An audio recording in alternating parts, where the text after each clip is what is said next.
Hi, and welcome back to this program. Today, we have four announcers who will present conspiracy theories. Grab your snacks and make yourself comfortable because these four theories may change your way of seeing the world.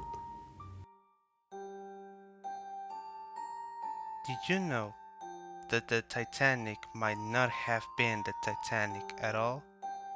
According to one of the most popular conspiracy theories, the ship that sank in the night of April the 4th, Team, 1912, was actually its twin sister, the RMS Olympic.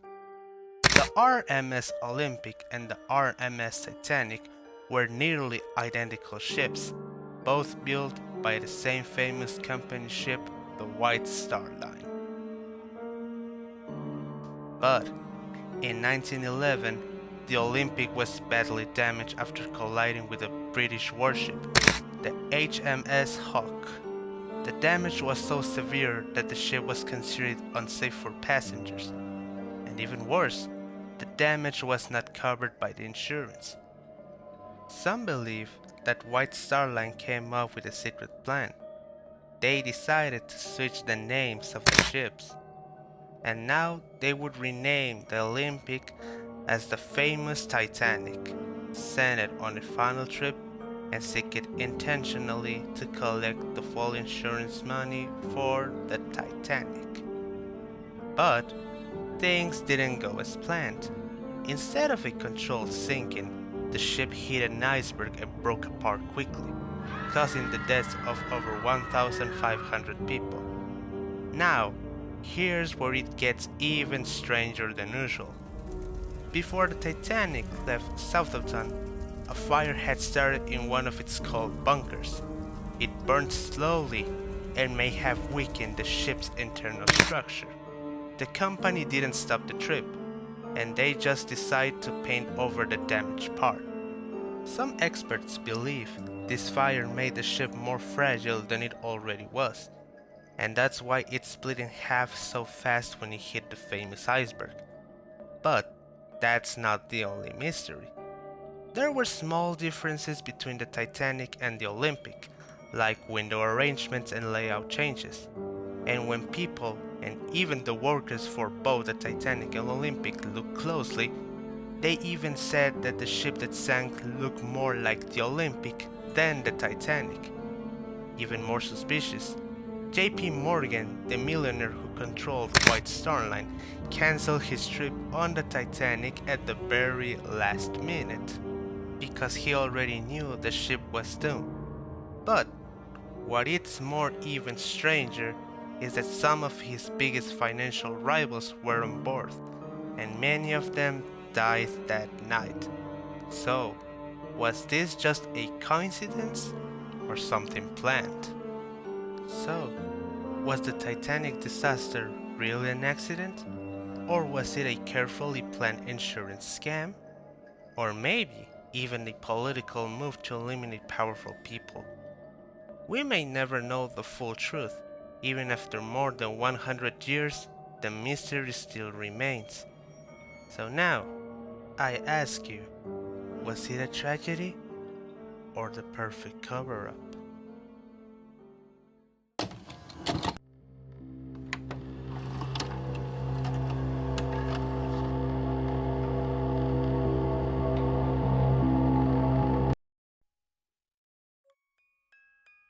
Every summer, deep in the redwoods of Northern California, some of the world's most powerful men gather in secret.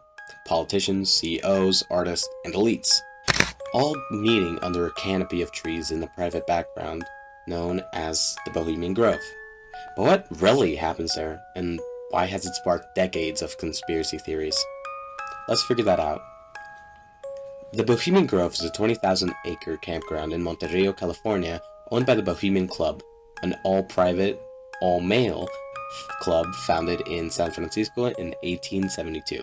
Its original mission was just to be a gathering of artists, writers, and creatives, but over time, it transformed, attracting business moguls, military generals, and US presidents. Guests over the years have included Ronald Reagan, Richard Nixon, even George Bush. One of the most controversial and mysterious aspects of the Bohemian Grove is the cremation of care ceremony. Participants would dress in hooded robes and perform a theatrical ritual in front of a 40-foot stone owl, said to represent wisdom. An effigy named Dolcare is symbolically burned to liberate the attendees from the burdens of the outside world.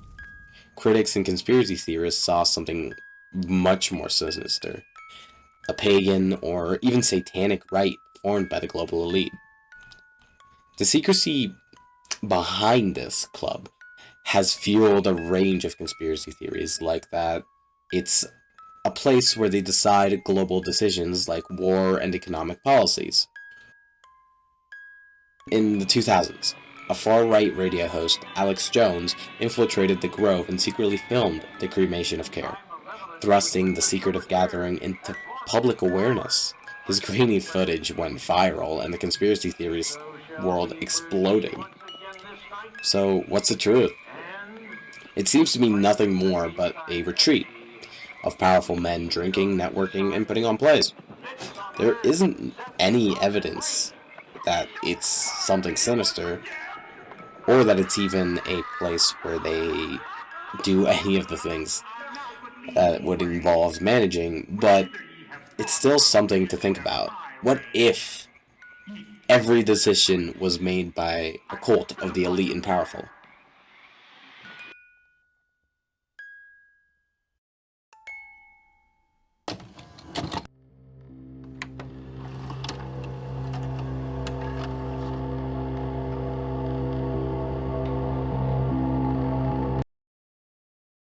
I'm going to tell you about the controversial theory called Pizzagate. Imagine this. It's 2016 and our series of leaked emails from a prominent political figure appears online. Among the trivial details, some internet sleuths claim to have found coded messages, references to pizza and cheese, that they argue have nothing to do with food. These individuals believe they have uncovered a hidden network, a clandestine network operating out of a Washington DC pizzeria. They claim this establishment is the epicenter of a dark secret involving powerful elites.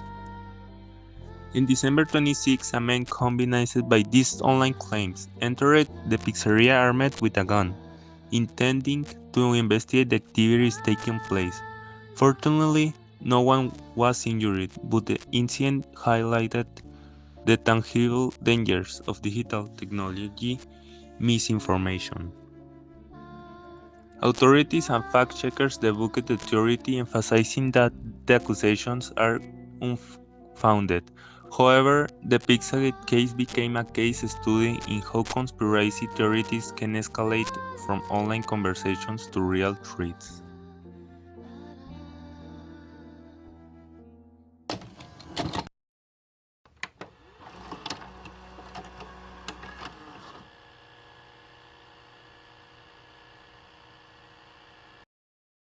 Have you ever stopped to look at a pigeon perched on a wire?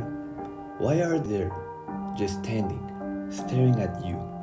What if I told you they're not resting, but recording?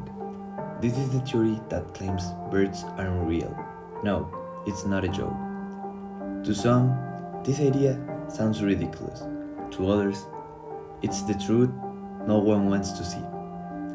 It all began in 2017, when a group of young people launched a movement called Birds Aren't Real. At first, it seemed like a joke, t-shirts, signs, fake protests, but behind the sarcasm, there are those who truly believe that since mid-20th century, the US government has been replacing birds with surveillance drones. According to this theory, between 1959 and 2001, the government exterminated 2 billion birds and replaced them with flying robots disguised with feathers. According to believers, each bird has a specific function. Pigeons, urban surveillance cameras; seagulls, facial recognition system for tourists; eagles, military-grade surveillance weapons.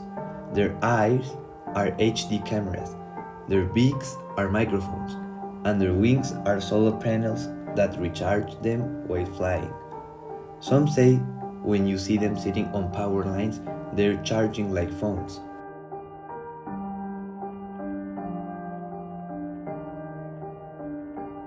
Evidence 1. Have you ever seen a baby pigeon? No, exactly. Theories argue you never see a baby pigeon because they aren't born, they're manufactured. Evidence 2. In cities like New York, London, or Mexico City, pigeons seems to be everywhere, except in the forest. Could it be because they only monitor where humans are? Evidence 3. There are viral videos of birds freezing mid-air or acting weird, glitch in the matrix, or a software error.